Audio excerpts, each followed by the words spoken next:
Welcome back to another episode of Day1Radio right here on Live Hip Hop Daily. Yes, sir. My name's Maurice Garland in the building. Obviously, my man Brandon Peters is not here with us today. He's globetrotting at the moment, you know what I'm saying? So shout out to him.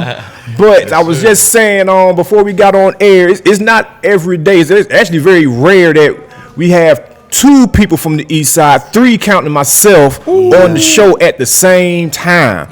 You know what I'm saying? Hell, like, it's rare to see three East Atlantans in the same time on any kind of program, really. You know what I'm saying? But today we are making history, man. We got the homies Wili, Hendrix, and Michael Aristotle in the building, man. How y'all doing, man? Good, I'm great. Man. Happy to be here. For sure, man. Absolutely, man. So we're going to go ahead and get the big elephants out the room. You know what I'm saying? Because we're going to go a lot of places. Let's go ahead and get the big elephants out the room, man. A lot of people, they got your names in their mouths right now. You know what I'm saying? Y'all did some production and some writing, which is important to say. Production and some writing on Missy Elliott's latest EP. Sure. How is it said? Iconology? How do you? I ain't even gonna lie to you. I've been trying to figure out how to say it for the longest. Iconology. Right.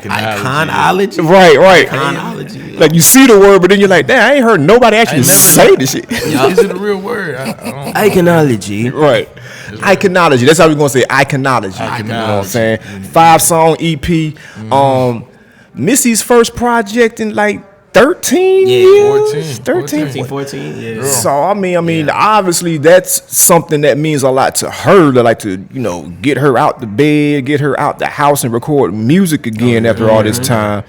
And we got two dudes from the East Side playing a major part in that. That's crazy, right? That's how does that? Wild, man. How does that happen, bro? Like, how does that happen? Shucks. It happens randomly. Like, like I always tell Wili all the time. I'm like, man, we just two random dudes from the East Side. Like, you know what I mean? Yeah. And Missy, like. From VA and just what? Never in like a million years, man, would you think something like this would happen? But, never. It came together. We was working with light skinned Keisha, and so she was traveling around, and then people heard the music, and so shout out to the boy Jeff Sledge. Yeah. He had heard the music over at Atlantic, and he was like, "Yo," he came to one of his shows and like, "Yo, man, I need to get this music. I got a project for y'all." And so I'm like, dude, we just met, man. I don't know what he talking about. And so he was like, yo, we gonna do some joints with Missy. I'm like, what? And I was like, man, get out of here. And like, I always got to tell this part, it was like, I remember because Wili was working at Harold's Chicken, in Edgewood. Ah, okay. So, man. Yeah, he was about to head to work. Like, it was like a Sunday. And he was like, man, I need to get some beats in the folder, but how do you give a beat to like Missy? Like, right. She's so out of space, like how do you do that? Dude. So he had like 4 beats. He was like, man, I just need like one more, like a good sample pack. And there was this joint that I wanted Missy on. So I was like, matter of fact, why don't we just put that? It's like still like a rough demo. Why don't we just throw that in a batch? It's just a base idea. You could get the beat. This is how I would like present it to you. And a few days later, we got the call like, yo, she love it. Yeah. Damn, a few days, not months, a whole year, 3 Christmases. It was like 2-3 days. Wow. Yeah. And then so like one song turned into 10, and then 10 turned into 20, then 20 turned into 50. And like we just stayed in there for about a year with her. Yeah. Wow. Ended up doing about like 60 songs with her. 60-something records. Crazy. Damn, how did only 5 come on? Man, some of the stuff, man, is so crazy because she's so left field. Like, she can do anything. And like the way she think about music is her videos, of course. So, like some of the ideas that we got still in the stash is crazy. I hope she put them out. Right. Yeah, it's some stuff in there that I'm like, oh my God, if like she presses the button on this, crazy. It's over. It's a few of those. Because she'll push you. Right. You know what I'm saying? Just to try anything. So what was the creative process like, working with her? Like, you guys said y'all cooked with her for like a year. Yeah. And so it's like you said, you just admitted it. We two random dudes from the Cape. And then you got Missy fucking Elliot. You know what I'm saying? So like, what was the creative process? Like, was she always open to like, all right, 2 random dudes from Decatur, I'm going to listen to y'all. Like, how did y'all approach it? Were y'all like, oh, shit, man, can we tell this woman anything? Yeah. I give you the first day. It's good you said that. The first day, she come in there, you know, we at the studio, and so she come in there, you know, I'm like, damn, this Missy, man. Like, damn, this shit crazy. But she's so cool, you know what I'm saying? She run her jewelry crazy. I'm like, damn. Just fresh. So she just said, that computer got YouTube. And I'm like, yeah. So she sat us down and made us watch all her videos. She said, this is why I'm great. I mean, you had to respect it, you know what I mean? Yeah. She was like, she was like, she wanted us to hear things in the beat like, okay, you hear how this little tiny sound in the background makes a transition. You know, like don't just have the same beat, you know, the same drum pattern. Take this out for this half of the verse, or one little bell can create a difference. Whole move. You know, so yeah, working with her, and the thing is, she records a lot in like private. Yeah. She likes to get all of her ideas out, you know. It's like a real team effort. And we stay on our side because she wants us to be loose and as creative as we can be. She don't want to be hovering over, you know. She was like, man, y'all have free range. Y'all just go crazy. So we he'll make the beat. I'll think of like an idea. Oh, this hook will sound crazy, or what if she sounded like this? What if she, you know, and she'll hear that and she'll still just flip every single thing into her own, even the beat sometimes. Yeah, crazy. Like, did she share anything specifically with y'all, like as to like why she chose to do that? 'Cause I'm pretty sure that, you know, Jeff Sledge probably comes with her with a whole bunch of stuff, and he probably done sold that dream to a lot of people. That, hey man, we gonna get you in the lab with Missy. Right. You know what I'm saying? So it's like, you know, did she ever tell you like what was it about y'all that she decided, you know what, I'm gonna trust this one, I'm gonna roll with it? She loved this.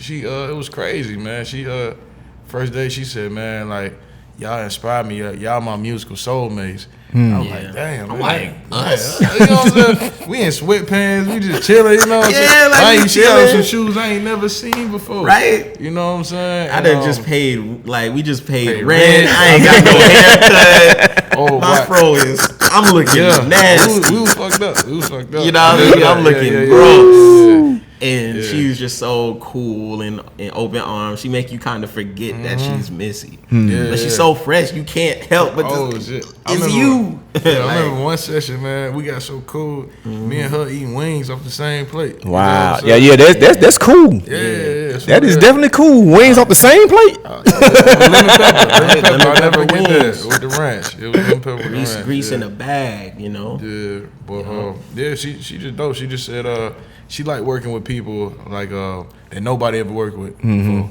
So it was a blessing for her. I ain't gonna lie. Absolutely. Like, said, I want to catch y'all before everybody gets us. You know what I'm saying? And I said, thank you, man. Right. So like, we're obviously gonna touch on Missy and the whole project throughout, you know, our talk. But like, since you just brought it up, you know what I'm saying, people that she said, I want to work with people that nobody's ever heard of, or folks before they blow up. So like, give us a brief rundown on like exactly, you know, who y'all are, how y'all came together, you know what I'm saying, how this whole East Chain thing started, you know what I'm saying, sure. just like run it down from the top for us, man.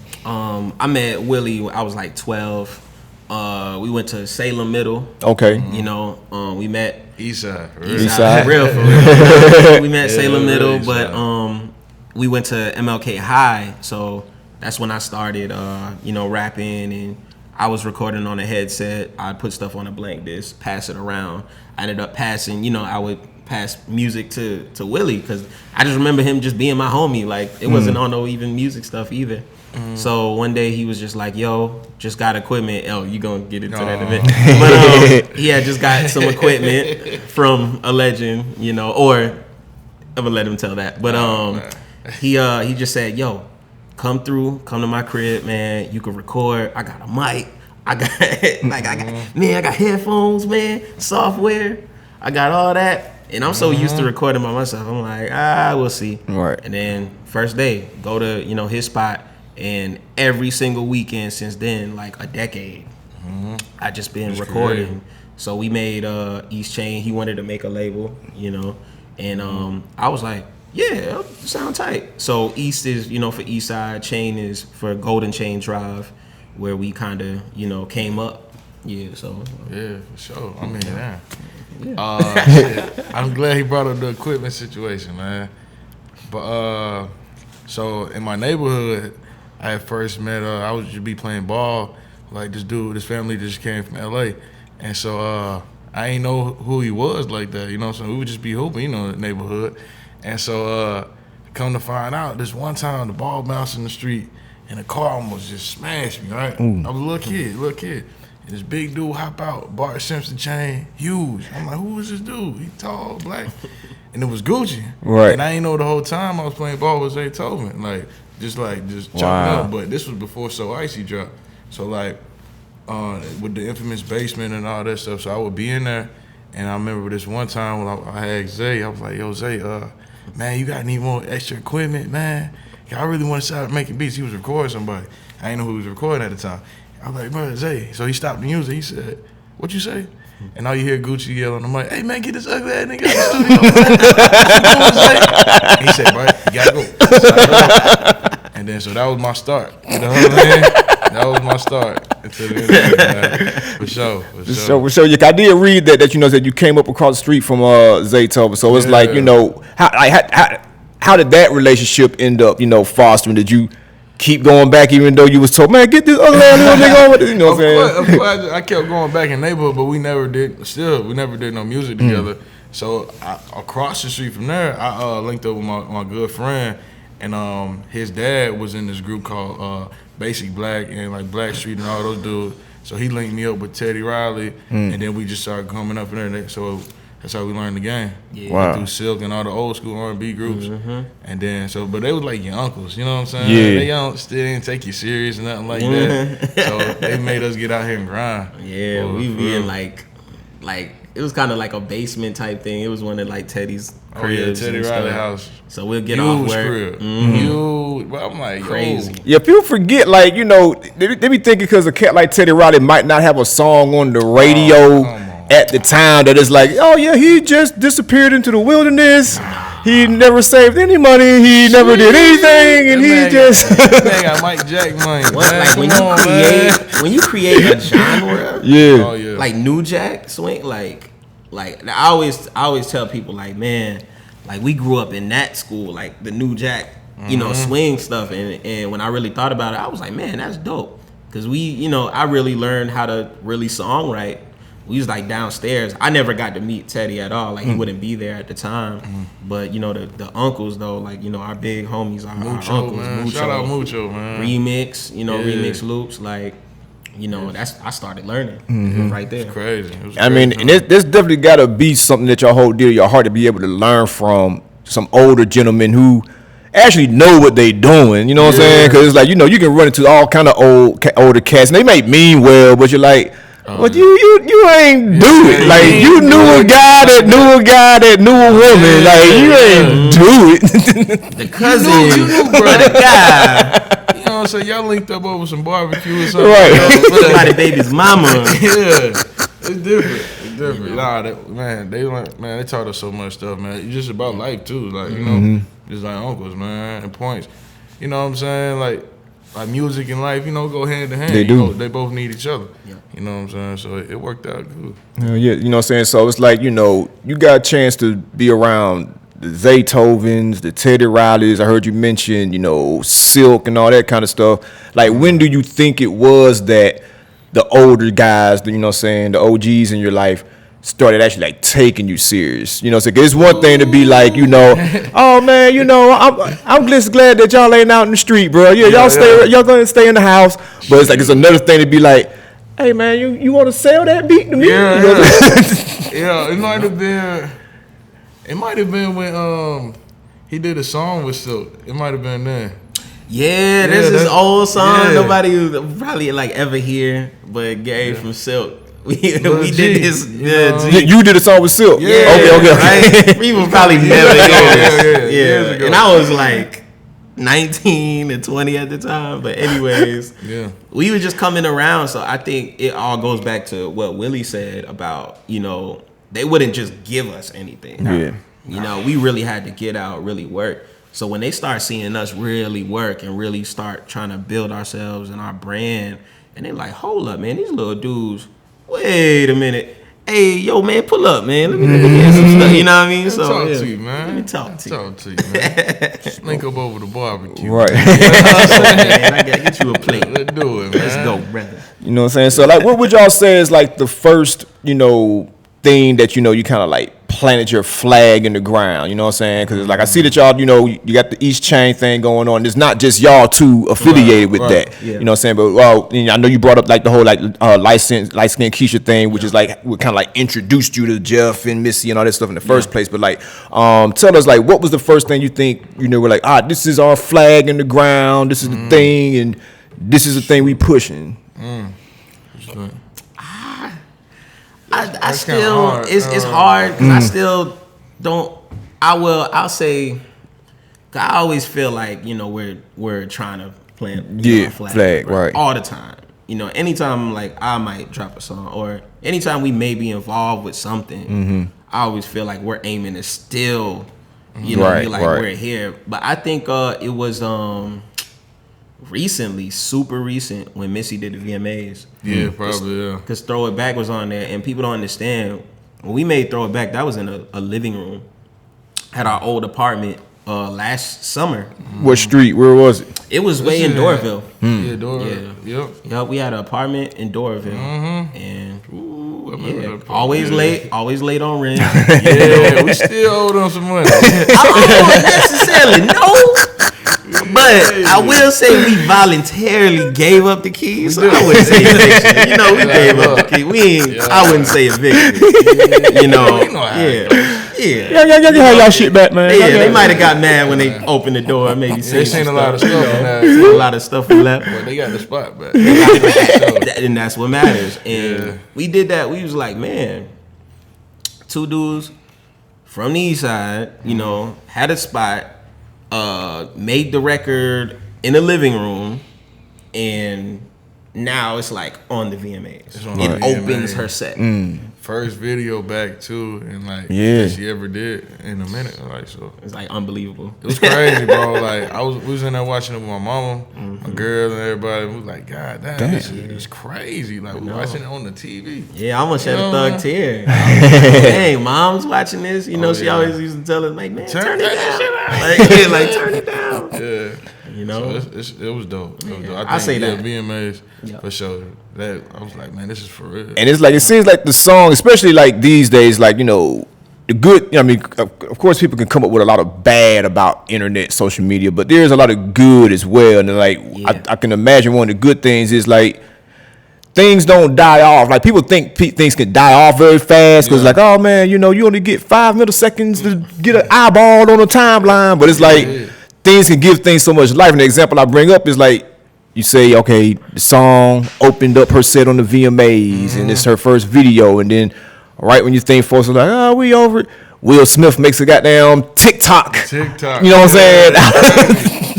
Like Will Smith, man, he had to sit there and think that one out too. I'm like, yo, this almost flipped out my chair, man. I was like, man. What? It's like even when with light skinned Keisha. When Treadmill came out, and I remember a few months later, we was like, Treadmill probably finna just die down. Because, she had some more singles to come out.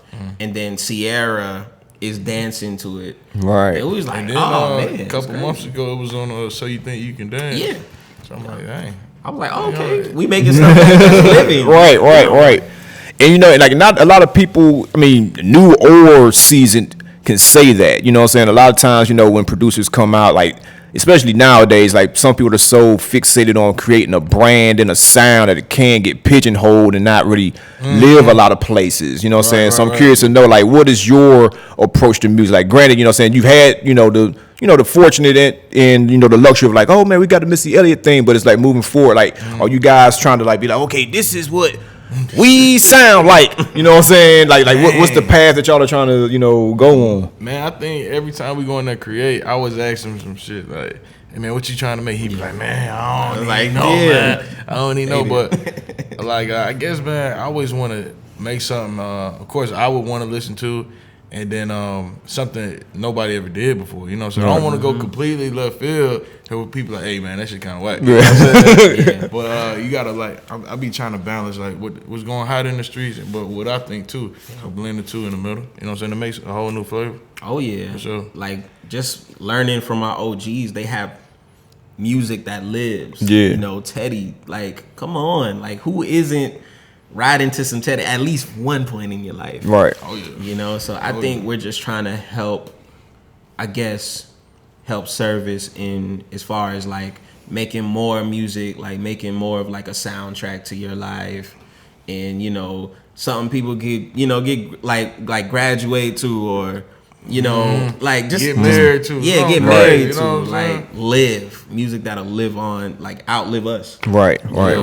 You know what I'm saying? So both of y'all cats are like around like what, 25 right 26. now? 26. So it's like, you know, one thing with y'all generation, like y'all been fortunate, you know, to see, you know, a lot of like real successful movements. You know what I'm saying? Like granted, like older cats, they may hate on it, like, all this shit sound the same. But it's like, I mean, these are real movements. Like, folks are paying bills and changing lives with this. You know what I'm saying? So it's like, I'm curious to know, like, you know, being at this point of your career, do you ever struggle with like, all right, so we in this age range, so we should probably try to mimic what the other cats that are around our age are doing, so we can catch that wave. You know what I'm saying? Because you know, like stepping outside the box isn't always rewarded. You know what I'm saying? Sometimes people give you the roses when you are dead. Like, man, them niggas were dope as hell in 2019, man. Y'all should have not slept on them. You know what I'm saying? But I'm curious to know, like, you know, do you ever struggle with that? Like, okay, man, you know,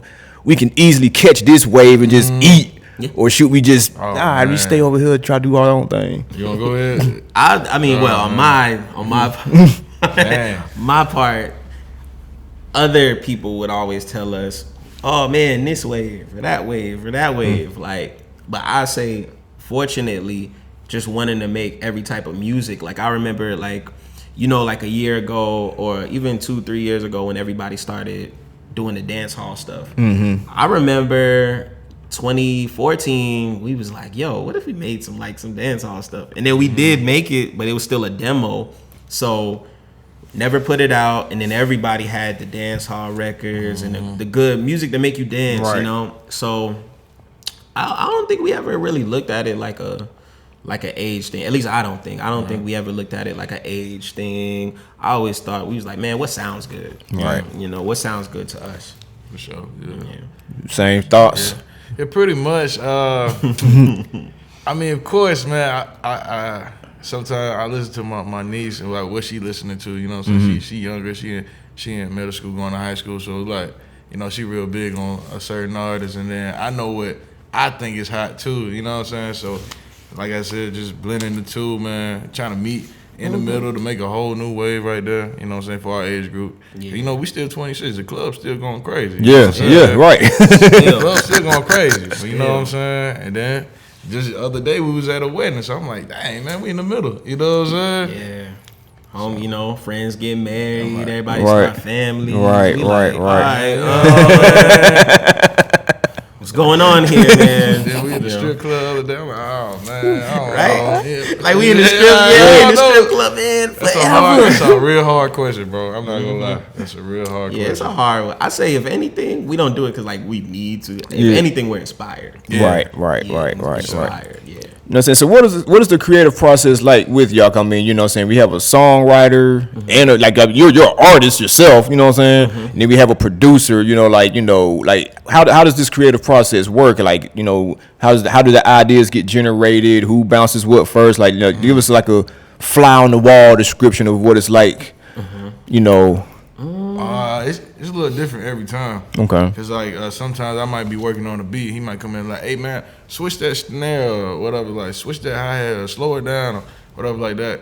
Or he might come in with a voice memo. Yep. And already, I got this hook idea and we just build it from there. Yep. So it's really, it go either way anytime. Absolutely. You know So what I'm as the saying? producer, are you always open to that? You know what I'm saying? 'Cause I know producers can be sensitive, like, bro, Yeah. I put this sound here for a reason. That's why this song sounds like Man, this. I'm glad you brought that up too, man. We finna get it in. Cause back in the day, nigga ain't want to rap on my beats, man. I was like, I presented this man with a bunch of beats. I'm like, yo, bro, listen, man, let's take over the globe, man. He's like, man, these shit's whack, man. See, I ain't never said nothing was whack. You know, man, I was like, you come know on what? with it. This one probably need work. Yeah. You know, I probably can't like do anything over this beat, but but you know, shout out to growth, man. You know what I'm saying? It's a beautiful thing. That's all I would say. Beautiful thing, man. Absolutely. Yeah. And he always asks me like, "Yo, what you think about this?" So I think he's super open because we know a lot of Some producers. producers like, yo, don't change nothing. Nothing. Right. Stone face. You know what I mean? You hear it, it's there. You know what I mean? So yeah, he always asks. So like, somebody told me one time, it was like, it ain't about the best beats, it ain't about the best verses, it's about the best songs. And if you can, you know what I'm saying, if you can master all three of those, you know what I'm saying, then you have a solid project, a solid anything. And so when I go into it like with that mind state, you know, I might not, you know what I'm saying, I might hear something differently. You know what I'm saying? We can't be too close, you know what I'm saying? Just like how like, you know what I'm saying, we might have an idea about writing a book or whatever, you know what I'm saying? This might be the topic in my head. He be like, bro, that's what. But I got to be open about that because I want the best book, you know what I'm saying? Right. Just go from there. You know what I'm saying? So it's like, you know, like, obviously, like, this Missy thing is a, you know, great shining crown, but it's like, this is just the start for y'all, you know what I'm saying? So it's like, I'm curious to know, like, what were you guys working on before that happened? What were you working on during this happening, and what you got coming up, you know what I'm saying, because of it happening, you know what I'm saying? All of that. Man, what you just said so much in that one thing. Like, it was, so I got a project coming out called Almost There, and we was working on that 2017. I had just put out an EP called Tony, and 2 weeks after I had dropped this EP called Tony, we was working on this project. I was like, all right, I want to make like an album. You know, I want to put it out. I want to make like a real like body of work. Like I really want to go through it. Right. Be careful what you wish for. So starting on the project, you know, we going into it and, you know, living with some of the songs, and I'm like, it's cool. And then we get to January 2018. I'm thinking, the project, I feel like I'm starting on it all over again. We get to March 2018. I'm like, okay, I think I got it. Maybe I got it. Then right after my birthday is when the Missy stuff happened. So then the album just kind of took a break. You know, we just started working on her stuff. And let's say October 2018, it's like, okay, now I got to finish this project for real. And now we get to, 2019, the Dreamville camp, and now I'm changing songs. Then we go to LA. Now I got 2 songs I'm adding. So over the summer, just been getting my album right. So now it's finally about to come out. It's done. Just waiting on one clearance joint. It's my first time going through clearance. Right. Crazy. It's a hell of a journey. Yeah, Big journey. Man, big journey. First time going through clearance, and I'm waiting on one master. And then I turn everything in. For sure. Yeah. So I was going to bring that up, like, because, like, we saw pictures of y'all, like, at the Dreamville camp, but, hell, we saw pictures of a lot of people at the Dreamville camp. Sometimes it got kind of confused. Like, all right, so who's doing what? You know what I'm saying? You see folks in the picture, you're like, but damn, I ain't hear you on the song. Man, you know what I'm saying? So like what was y'all's role? Or just tell us about the experience of being in that camp. You know what I'm saying? Up at Tree Sound. Tree Sound, man, that camp was unreal, man. Like, no lie. He had called me. I'm like down the street. He called me like, yo, you ain't gonna believe this. Oh, no. That's a whole other situation. Yeah.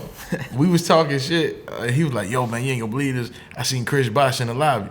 I'm like, Chris Bosh, what you talking about, bro? Like, Chris, what he was like, man, I'm telling you, bro. He's walking around with a book bag.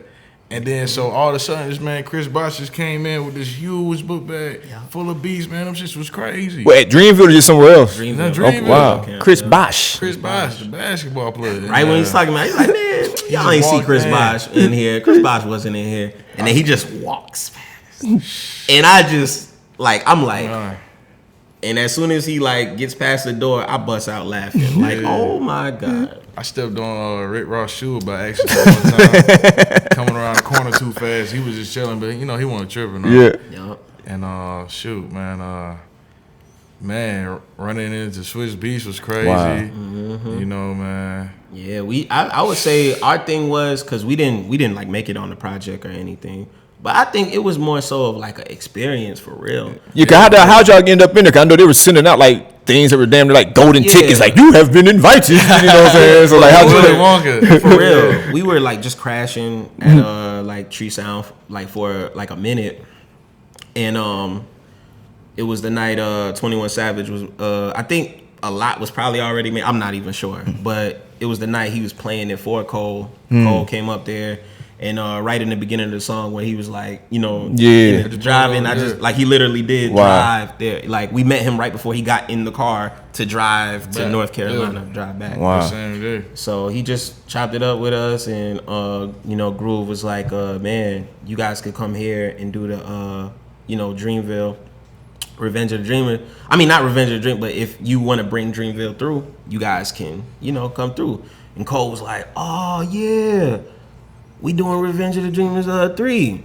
Yeah. So then 2 weeks later we got the call that they're coming. So we were just there. Yeah. You know, we didn't get like invited or nothing, but he was like, you know, Ebe, shout out Ebe, he was with open arms. He was like, oh yeah, since y'all here, like feel free to, you know, go around any session. So yeah, we just soaking everything up, you know. Man, it was so much going on, man. Yeah. The Milwaukee Bucks was in there.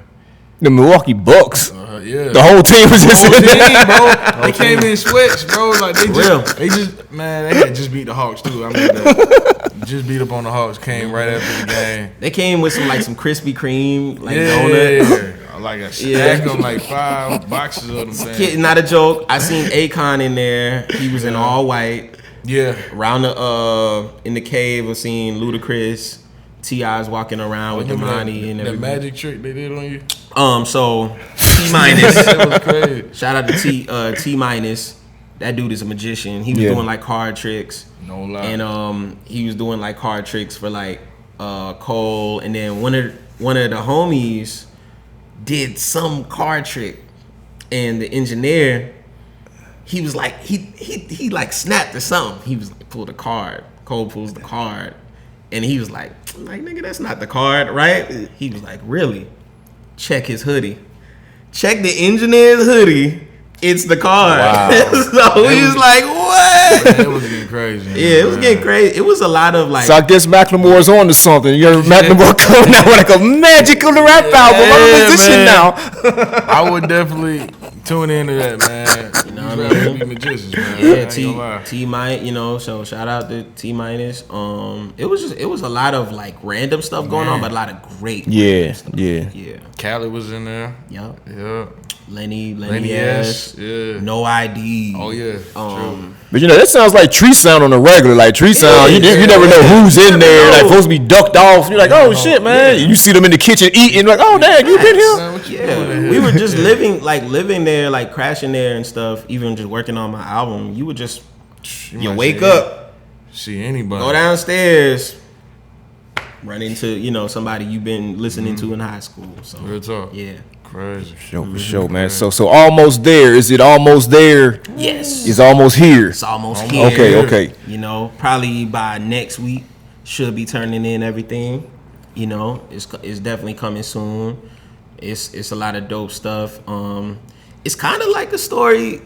It's all over the place. It's just really just moments, different moments in my life that made me feel like I was almost where I want. But it's also about being almost where you want to be. But even with one thing happening, you could feel like you're pushed back even more steps. So I want to ask both of y'all this. So it's like the beautiful thing about rap music, but specifically rap music that's coming out of Atlanta. Like you get all different kinds. You know, you may get some kinds that are like, well, you know, that ain't for me. It's obviously for somebody else.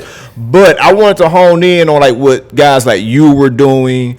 Then you know the cat Grip that's coming out right now. Homie. You know what I'm saying? The cat Kenny Mason. You know what I'm saying? It's like cats are like rapping like a motherfucker now. You know what I'm saying? And then you got, you know, your JIDs and your Earth Gangs who have the higher profiles, but they're kind of like in a similar thing. Like, do you think we're coming upon an age, or do you think it never really left of like, you know, Atlanta guys really actually rapping? Yeah, right. Never left. Yeah. It never did. You gotta think like who on top of the game right now. You got like Kendrick on top of the game, and he's a backpack rapper for sure. You know what I'm saying? So it never really left us. It just, you know what I'm saying, people wanted something else at the time. You know.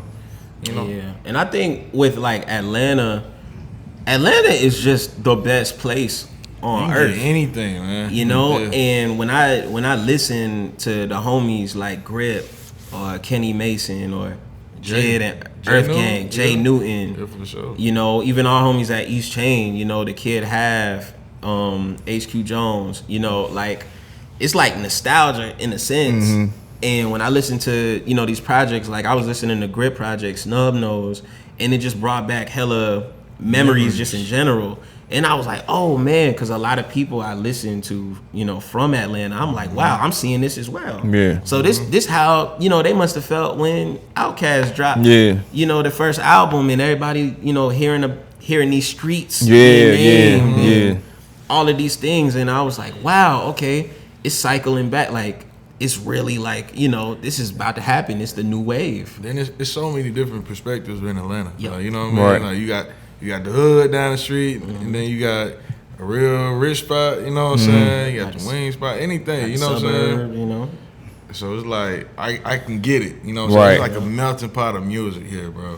So, especially if you grew up here, you know, so you're going to get a little bit of everything. For sure, man. So before we get out of here, man, you know what I'm saying, is there anything that you want people to absolutely know before we leave, you know what I'm saying? And also make sure that, you know, you drop off your social media so they can be like, oh man, them dudes sounded cool as hell. Let me see what else they up to these days. Man, the Falcons going to win the Super Bowl next year. Chill. You know what I'm saying? I was trying to know that. So I was waiting to see what else you're going to do. I'm like, oh, next year. I'm like, whoa. Next year. Next year. You know. Follow me at Wili Hendrix. WILIHENDRIXS. Oh yeah. Almost there. My album is coming. You know, I want you guys to know that it's a great body of work. Production all through, you know, 1 through however many songs. Wili Hendrix. He produced the whole thing, and we also got, you know, other producers as well that also collab. You can find me on Instagram, Michael Aristotle, and on my Twitter, MIKEY Aristotle. I'm all over streaming platforms, you know, Apple Music, Tidal, Google Play, everywhere. Yeah. For sure, man. Well, we appreciate you. Oh, hell yeah. All the time, bro. It's like, man, I wanted to tell you, too, like, live, like, man, it's an honor to sit here, like, by you. Oh, like, I've been, you know, seeing you do your thing. And I remember telling you this, too, at the Groove, one of the parties at the Groove I seen you at. So, you know, to see you again in person and it be, you know, on this level, too, is awesome. Hell yeah, man. We appreciate y'all coming through, messing with us, man. You know what I'm saying? Yep. So, hey, once again, appreciate y'all out there for watching and listening as well. Make sure y'all keep checking us out. And also make sure you check us out every first Wednesday at Black Sheep Tavern for hip-hop trivia as well. Come through, you know what I'm saying? Test your knowledge, win you something. This is once again Maurice Garner signing out for Day1Radio. Peace.